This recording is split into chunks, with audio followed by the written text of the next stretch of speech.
The BricsCAD Surface tools in Civil Site Design provide a two-way exchange of surface data between the two systems.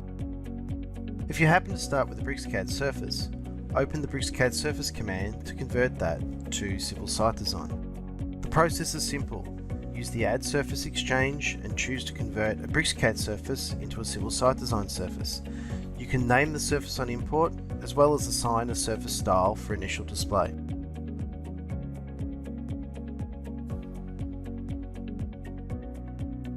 The Civil Site Design surface can be used as a basis for a variety of civil operations using Civil Site Design, including creating roads, grading for lots and retaining walls, underground pipe design and more. If you wish to share the design outcomes with BricsCAD to participate in the BricsCAD BIM workflows, you can use the BricsCAD Surface command again. When you're creating your BricsCAD Surface, you have three options. Surface will exactly match your triangles in Civil Site Design and is the option to use if the surface was built with the Create Edit Surface command that includes edits.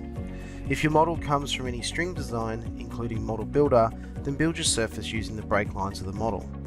Lastly, if the surface is built entirely from a point group, this can be used to create a BricsCAD surface. In all cases, you get to choose whether or not to include the boundary in the output surface.